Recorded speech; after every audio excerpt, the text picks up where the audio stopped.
스승님의 손길 따라 닿은 붉은 신성으로 일어나 피우리라.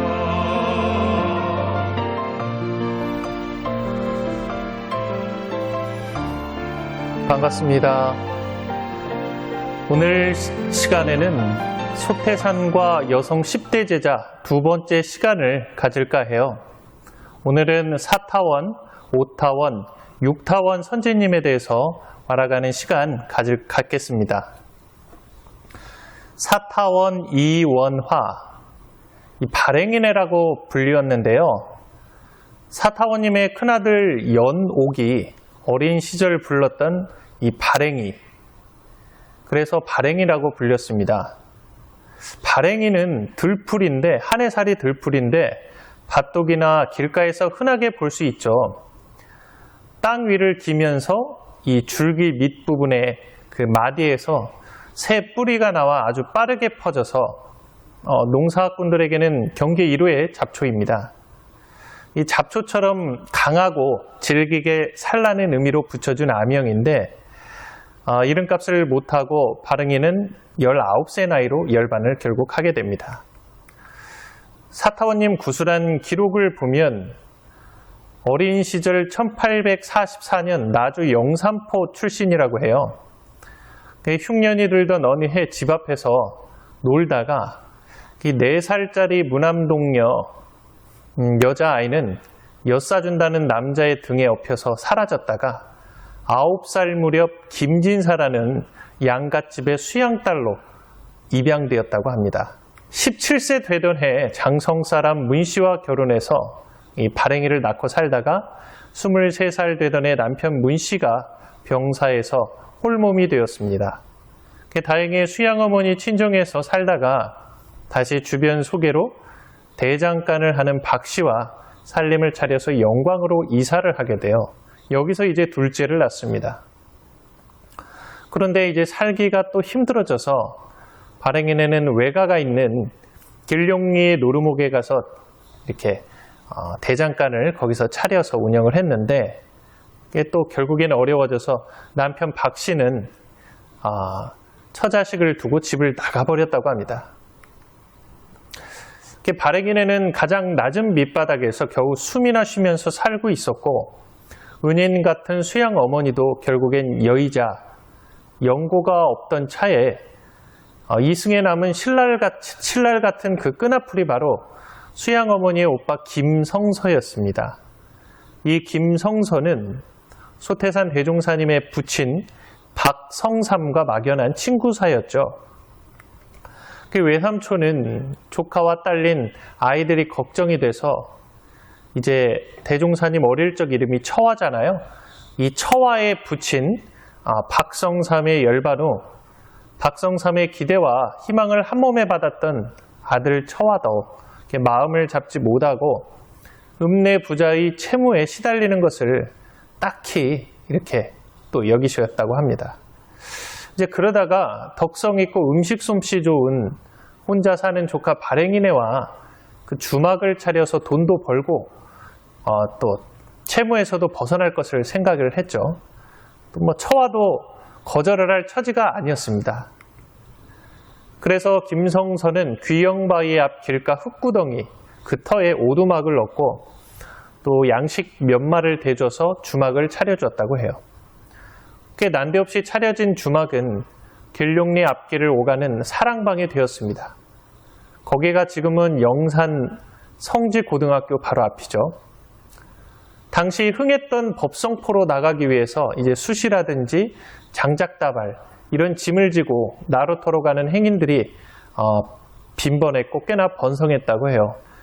그런데 어쩐 일인지 남는 것이 없었습니다. 농경사회에서 현금이 흔할 리가 없고 보리타작이나 가을거지를 할 때 이제 한 몫씩 만져보는 것이 돈인데, 이 현금은 돌지 않고 또 셈이 박지 않은 발행인애를 또 외상으로 이렇게 속여먹기는 사람들이 어렵지 않았다고 해요. 그래서 셈을 맡아야 할 주인 양반과 처와는 장사를 이렇게 남의 일인 양 맡겨놓고 그 집 앞 그 언덕배기의 귀영바위 그 굴에 한나절도 좋고 시도 때도 없이 우두커니 앉아있기 일쑤였다고 합니다. 이 안팎이 장사와는 거리가 먼 도인 같은 사람들이고 보니까 빚을 갚기는커녕 늘 빚이 늘어나기가 십상이었겠죠. 이게 어쩌다 들르는 외삼촌 그 유성국 유건선지님이시죠. 이분이 챙겨주지 않으면 다음날 쓸 창거리도 만들어내지 못할 정도로 양식값도 되지 못하는 주막은 결국 문을 닫게 됩니다. 빚쟁이의 독촉과 성화가 더 거세졌다. 읍내 부자의 성화는 날이 갈수록 기승을 부렸고 처화는 이제 빚을 갚아버려야 내 소원을 이루겠구나 싶었습니다.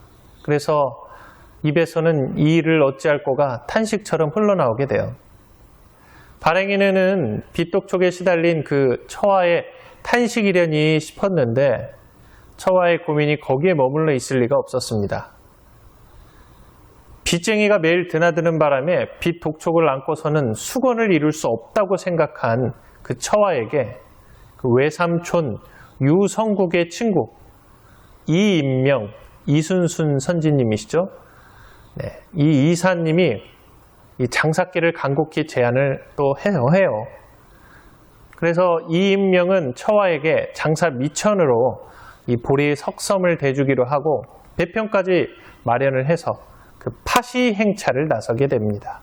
파시, 어부들에게 필요한 물건도 팔고 장사도 하고 서비스도 하는 그런 일들이겠죠. 이렇게 주막을 닫고 다시 막막해진 발행인에게 이 처화 양반은 파시에 갈 터인즉 밥을 해주고 살림을 돌봐줄 리가 필요하다면서 이제 발행인에 같이 갈 것을 제안하죠. 철쭉꽃 필 무렵인 4월부터 6월까지 열리는 이 조기 파시가 또 끝물이라서 민어 파시가 성억인 8월에 임자도 부근 그 타리섬이라는 곳으로 일행은 뱃머리를 잡습니다. 몇 달이 걸릴지 모르는 이 타리 파시의 살림을 맡은 이 발행인에는 부단히 그 물자를 준비해서 이인명 이사님이 준비한 배에 몸을 싣게 되죠. 과연 어떤 인연들이었을까요? 일행은 4사람들이었습니다. 길잡이 이인명, 이순순, 또 이인명의 친구 유성국, 유건, 또 유성국의 조카 박처화, 대종사님이시죠. 또 박처화의 조력자 발행인의 사타원 이원하 선지님. 돌을 구하기 위해서 돈을 벌러 일생 처음 떠나는 이 처화의 장사길에 여성 유일의 동행자 이 발행인에는 남은 목숨을 하늘같이 믿고 따르는 처화에게 그렇게 맡기게 됩니다. 배를 타고 타리섬에 도착한 일행은 이 객주집 주인의 도움으로 3개월 동안 장사를 해서 채무를 갚을 돈을 마련했는데 첫 장사의 목표 금액을 맞춘다는 것 자체가 행운이 아니면 기적이었습니다. 타리파시에서 돈을 벌어온 처화는 무엇보다 빚부터 갚고 손을 털어버렸죠. 그리고 다시 예전 그 자리로 돌아와서 장차 이 일을 어찌할 거를 놓고 고통스러운 수행을 이어가게 됩니다. 노루묵으로 다시 돌아왔는데 처화의 구도 과정을 보고 주변에서는 실성한 사람 취급했대요. 입맛도 완전히 잃고 배고픔도 갈증도 느끼지 못할 지경이었고 말 한마디 꺼내지 못하기도 하거니와 또 때때로 정신이 돌아와 대화를 하던 중에 자신의 말을 잊어먹기도 했다고 합니다. 정신을 놓기까지도 했대요. 발행인의 품팔이로 겨우겨우 끼니를 이을 뿐 여름이면 지붕에서 빗물이 새고 겨울에도 뗄람 없이 추위를 품고 살았다고 합니다.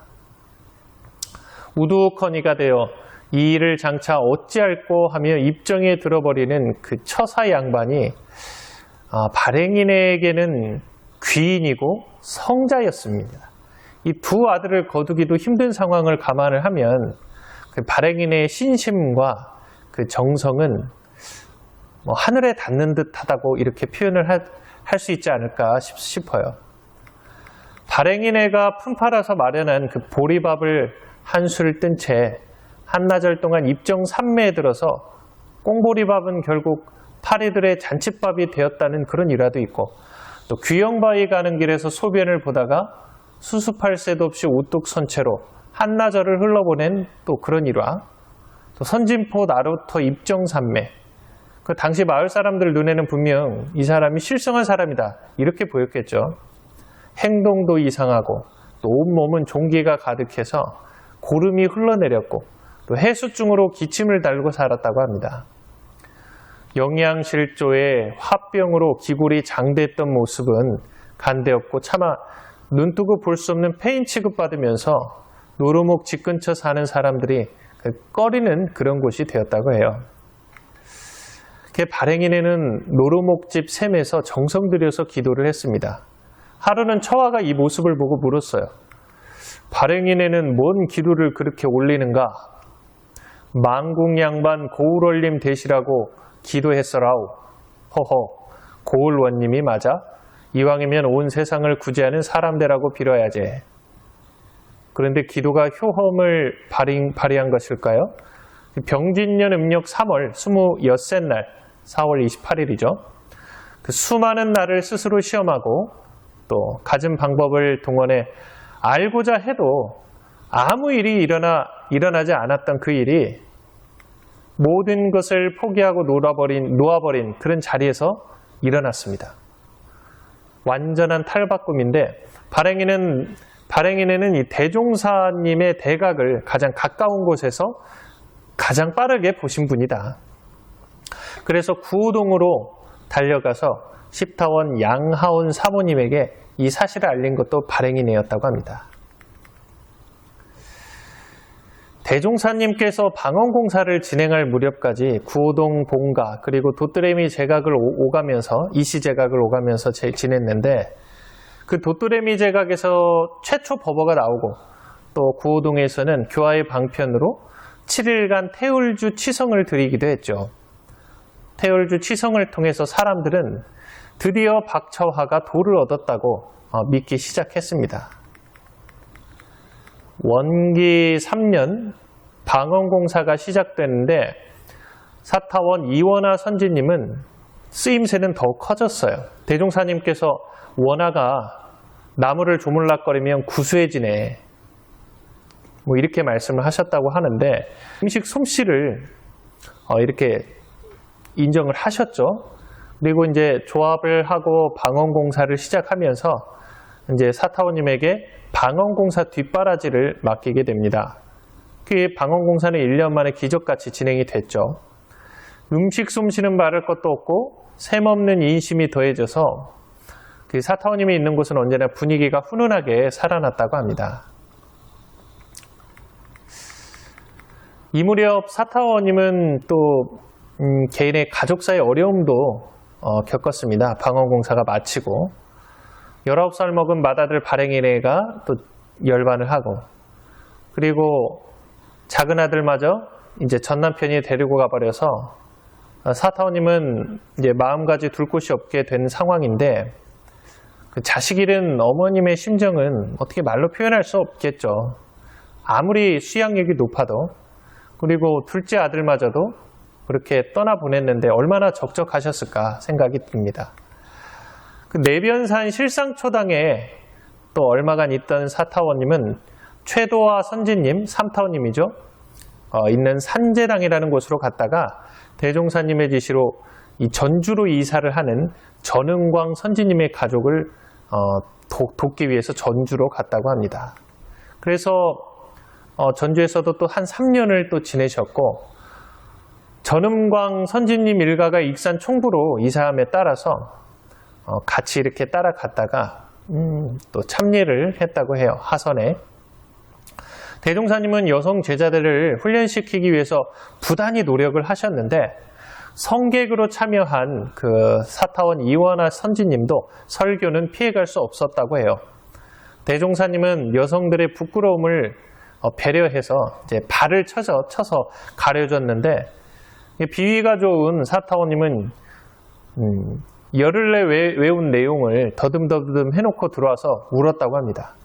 엿장수들 앞에서 창피 주려고 강연을 시켰다고 대종사님을 원망을 했다고 그래요. 원기 9년에 이원화 선지님은 영광으로 다시 돌아와서 하늘같이 모셨던 대종사님이 변산과 익산으로 자리를 옮기고 또 자식들마저 잃거나 떠났던 자리가 허전해서 돌고 돌던 시절을 뒤로하고 다시 제자리로 길룡리로 돌아왔습니다. 이때 십타원 양아운 사모님은 임실 계금실에 가서 살으셨다고 해요.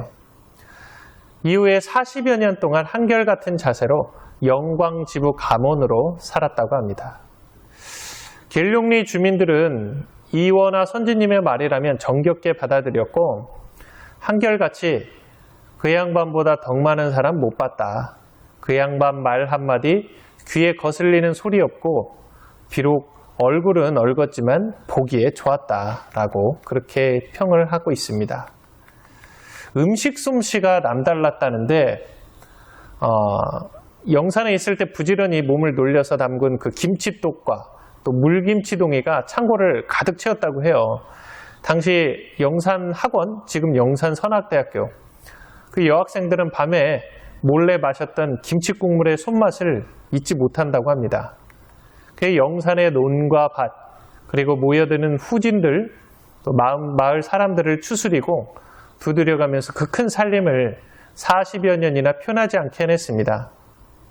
또 절기에 따른 자연의 이치를 잘 알아서 농사일에도 원화 할머니는 척척 박사였겠죠. 또 차별 없이 누구와도 한 식구같이 어울렸고 회상 창립에 애쓴 그런 선지님들의 부인들 그리고 초창기 출제가 회원들의 그 세정을 가장 잘 알아주고 속정을 나눴다고 합니다.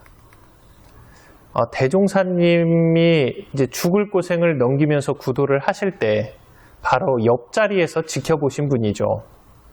그 사가 없이 지극한 정성, 일심을 그렇게 다한 사타원님은 대종사님이 그렸던 차별 없는 세상, 또 덕으로 세상을 화하는 모습을 온몸으로 채 받으셨을 것 같다라는 생각이 듭니다. 평생을 영산지기로 지낸 그 사타원님은 그 좌우익 대립으로 백성들이 다 죽어나가던 그 한국전쟁 당시에도 영산을 떠나지 않고 지키셨대요. 평생을 식당과 논밭에서 또 농민들과 어울리면서 일하고 순교하는데 온 생애를 바치셨던 사타원 이원화 선지님. 사타원님은 일찍부터 심중에 도사를 만나 도를 배우고 후원하고 싶은 서원이 있었는데 우연히 주세불 대종사님을 만나서 구도를 돕고 회상 창립의 행복을 누렸다고 그렇게 회고를 하셨습니다. 원기 49년 1964년 2월 17일 세수 80세의 일기로 열반에 드십니다. 다음은 오타원 이청춘 선지님. 오타원님은 1886년 3월 26일 전북 전주시에서 태어났고 3녀 중 셋째로 출생을 했습니다. 어릴 적 기상은 활발했고 누구보다도 다정다감한 소녀였다. 그런데 어린 나이에 부친을 여의고 가정 환경이 순조롭지 못해서 고생을 그 이후로 좀 하셨다고 합니다. 중년에는 부군 박씨와 인연을 맺었는데 슬하에 자녀가 없고 외롭게 살다가 이제 그보다 이제 그러다 젊은 시절에는 또 기녀의 길을 그렇게 걸어가셨다고 해요. 기녀로 꽃다운 청춘을 그렇게 다 흘러보내고 이제 불혹의 나이에 점점 가까워지던 어느 날 38세 때 오타원 선지님은 마당에서 돼지 한 쌍이 놀고 있는 것을 보고 우리 인생도 오욕 생활에 탐몰하여 인생의 본분을 찾지 못하면 저 돼지와 다를 것이 무엇인가 이렇게 생각을 하게 됩니다. 사람으로서 그 애욕, 탐착, 향락에 빠져 산다면 짐승과 다를 것이 없음을 깨닫게 된 것이죠. 이제 지난 세월의 파란만장함을 정리하고 김남천 선지님의 권유에 따라서 이 태울도를 왕래하기도 했고 이제 오타원 선지님의 외숙부죠. 김난천 선지님은. 그리고 이후에 김남천 선지님의 친구였던 송적벽 선지님의 인도로 원기 4년부터 소태산 대종사님의 문화에서 생활을 하게 되는데 정작 오타원 선지님의 입교는 삼타원 최도화 선지님에 의해서 이루어집니다. 최도화 선지님이 원기 8년에 이제 2년이 된 오타원님은 이제 삼타원 최도화 선지님에게 대종사님에 대한 이야기를 먼저 듣고 그 이듬해 원기 9년 3월 전주에 행가한 그 대종사님을 만나 뵙고 그 자리에서 입교를 하게 됐대요. 그리고 소태산 대종사님에게 청춘이라는 법명을 받게 된 오타원님은 법명이 불려지는 것을 자랑스럽게 여겼다고 합니다. 그리고 오타원님은 그 이론이 밝고 또 좌담 석상에서는 웅변가라는 평을 많이 들으셨다고 해요. 그리고 원기 9년 총부건설 착수 당시에 특별 후원자의 이름을 올렸고 원기 10년에는 입교 기념으로 자신이 가진 토지 전부를 교단에 희사하기도 했다고 합니다. 그리고 원기 11년에는 모친과 함께 충북 군내로 이사를 했고 이어서 3월에 전무 출신을 서원을 하고 출가를 했습니다. 공부 방면으로 많은 취미가 있으셔서 법문 듣기를 좋아했고 소태산 대종사님이 영광으로 가면 영광, 또 만덕산 가면 만덕산 따라다니면서 그 입선과 또 청법을 하는데도 정성을 들였다고 합니다. 이런 오타원 선지님의 열정은 이제 원기 14년 2월에 발행된 월말통신이라는 제12호 영광지편의 그 회록에서 이제 엿볼 수가 있는데 입선일 3개월간의 공부 성적을 발표하고 또 성적표를 수여할 당시에 좌선반 공부 성적의 등수 제1등에 이청춘이라는 이름이 올라와 있습니다.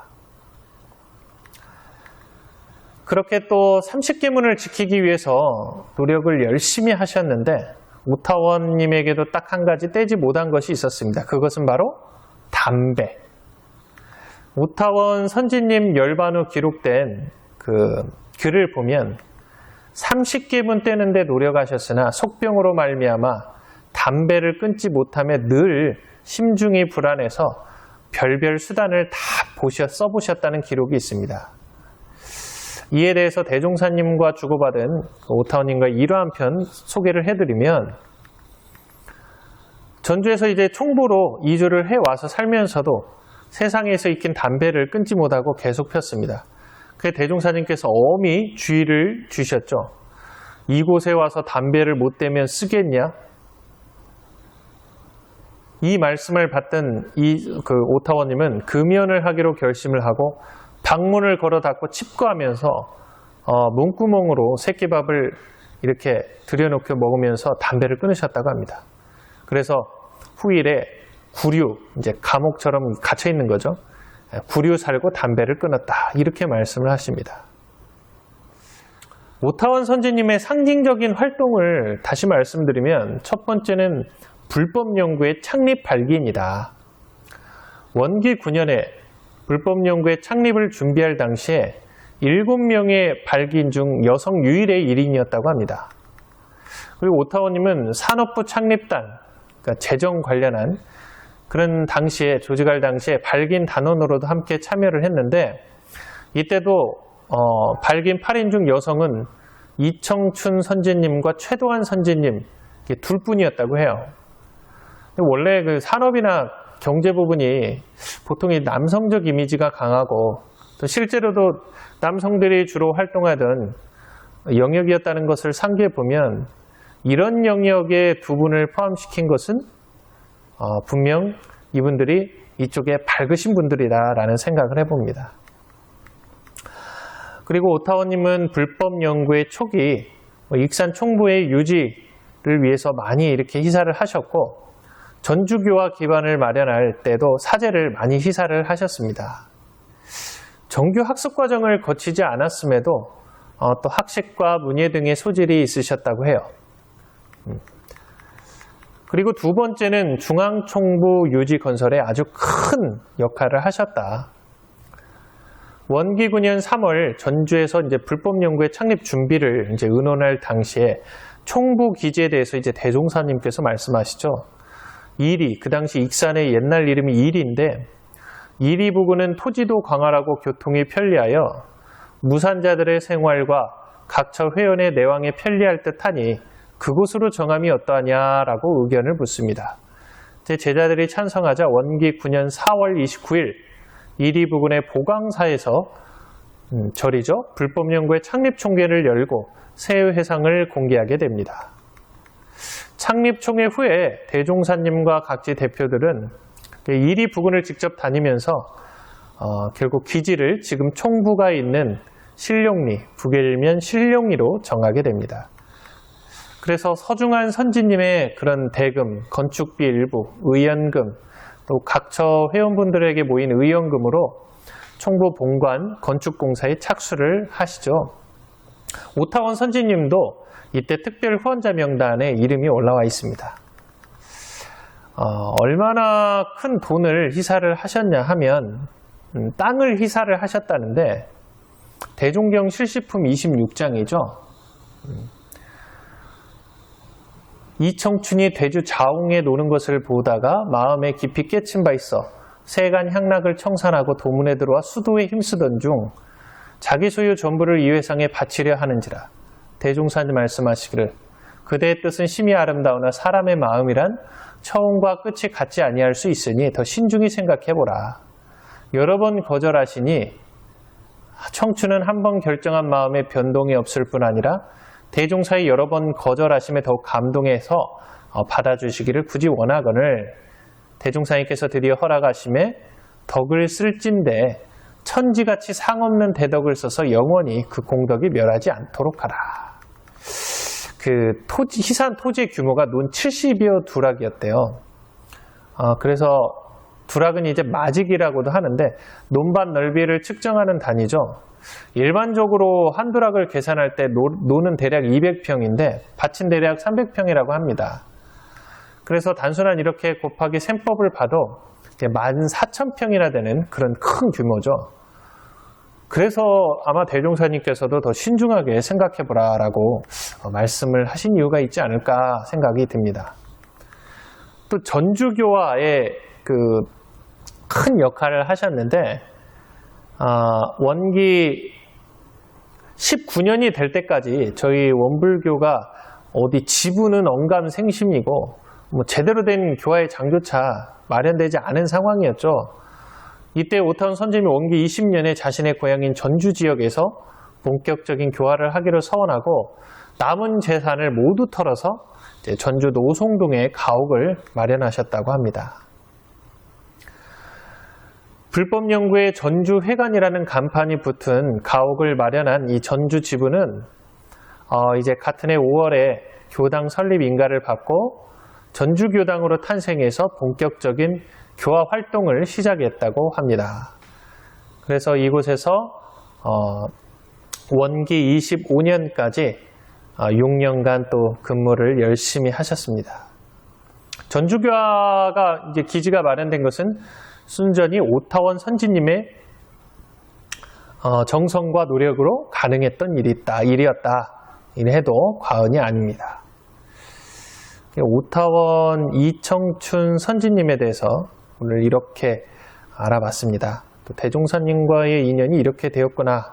또 우리 초기 교단 회상 창립에 이런 역할을 하셨구나.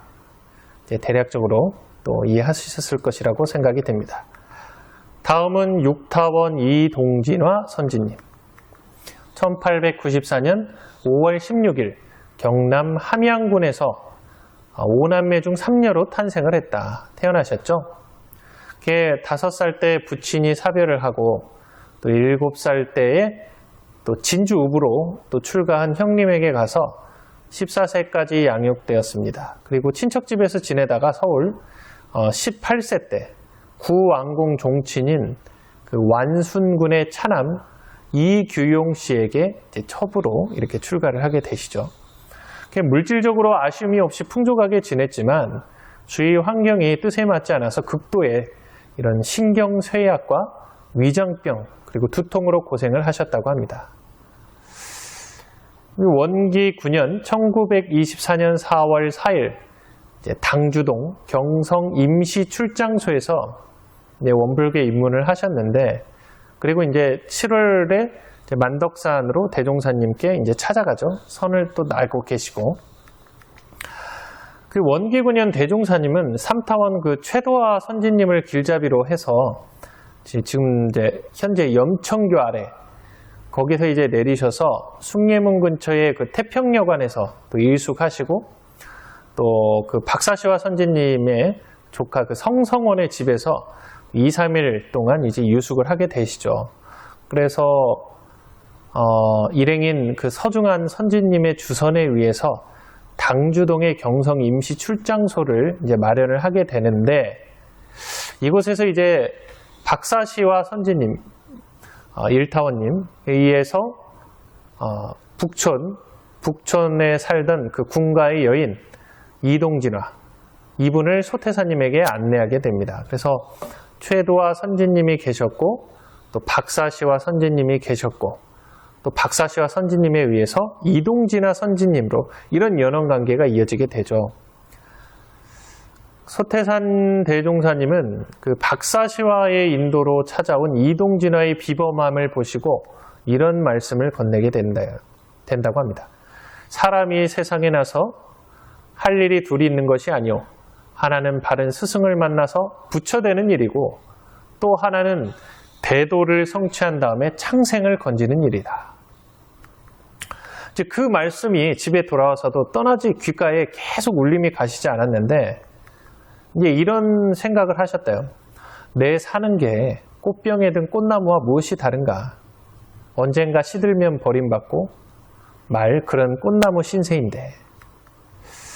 평소 화초를 이렇게 가꾸기가 낙이었던 그 육타원님은 이렇게 꽃꽂이를 하다가 자신의 인생이 꽃병에 든 꽃과 같은 신세다, 이런 각성이 드셨다고 합니다.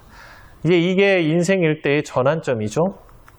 당시 육타원님은 나이가 31살, 한평생 이렇게 살 수 없다는 각성이 들어서 소태산 대종사님의 그 이후 그 처소를 이렇게 물어보면서 찾아간 곳이 만덕산 만덕암이었습니다. 7월에.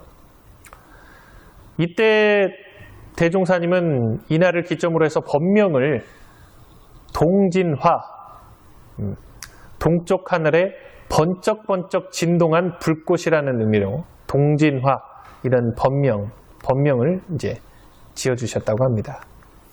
그 원기 10년 익산 본관에서 열린 제1회 정기훈련을 시작으로 해서 지속적으로 동성과 하선에 입선을 하셨대요. 매년 동하 이렇게 두 철 정기훈련을 하잖아요. 그래서 입선을 해서 또 해제가 되어도 또 익산 총부를 떠날 생각을 하지 않을 정도였다고 합니다. 육타원 선지님의 상징적 활동을 보면 이제 첫 번째가 창신동 회관을 희사하신 거. 원기 11년 경성회원 10여 명이 경성 출장소 설립 발기를 하자 육타원님은 자신의 수양체인 창신동 605번지 목조초가 2공과 대지를 희사를 하셨다고 합니다. 이 당시 그 전주회원 이청춘, 앞서 그 오타원님의 희사에서 두 번째로 큰 희사였대요. 그래서 육타원님이 경성 출장소의 설립의 바탕이 되셨다. 네, 이렇게 하고, 또 임시여자 수의단에 임명이 되셨다. 원기 15년에 경성 출장소 그 창신동 회관에서 임시여자 수의단을 최초로 대종사님께서 구상을 하시죠.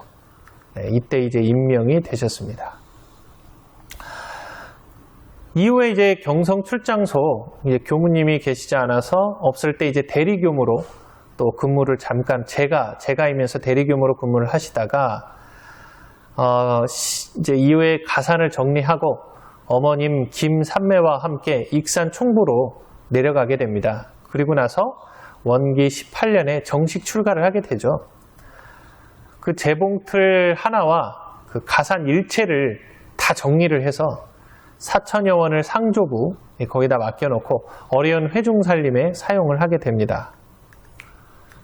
이후에 경성지부 도남동 회관 또 교무로 또 이렇게 임명이 되셔서 남자 교무인 이완철 선지님과 함께 낙산 앵두나무골에 도남동 회관 신축공사에 착수해서 그해 가을 11월 3일에 준공 낙성을 합니다. 또 여기서도 4년간 교무로 이렇게 근무를 하셨고 이 상담자의 역할을 참 잘하셨다고 해요. 모든 회원들의 그런 고락을 다 들어주고 이후에 몸이 안 좋아서 또 5년 정도 요양을 또 하셨다고 해요. 그리고 다시 이제 일선 교화 현장으로 복귀를 하셔서 경성지부 그리고 서울지부 에서 이렇게 교화 활동을 계속 하셨습니다.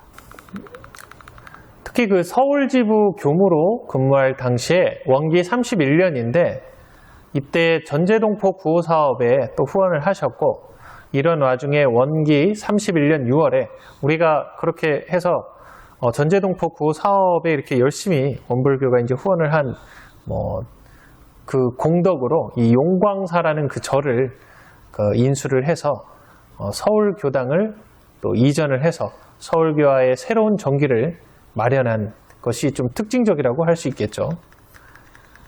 후진들의 세정을 잘 이렇게 통해준 상담자 그리고 역대 종법사님을 호위한 호법자 이렇게 이제 교단의 어머니 역할을 많이 하셨다고 합니다. 그리고 응산 이완철 교무님과 함께 도남동 시절부터 모든 사람들을 따뜻하게 감싸주는 이불 역할을 하는 그 투톱이었다.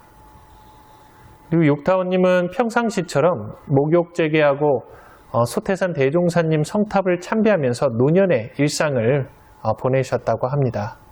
그러시다가 이제 원기 53년에 아침 식사 뒤에 서울에서 찾아온 교도들을 이 종법사님이 계신 곳으로 안내하고 인사 올리게 한 후 다시 금강원에 돌아온 이후 오시다가 이제 갑자기 쓰러져서 또 43시간 동안 깊은 잠 속에 빠지셨고 이후에 세수 75세 일기로 열반에 드십니다.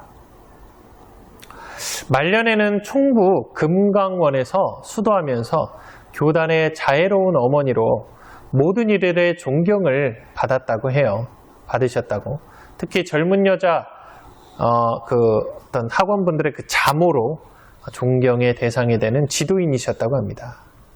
원기 53년 3년 열반시의 공부 성적을 정식 출가위로 추전을 하였습니다. 네, 오늘 짧게나마 4타원님, 5타원님, 6타원님 이렇게 봤는데요. 굉장히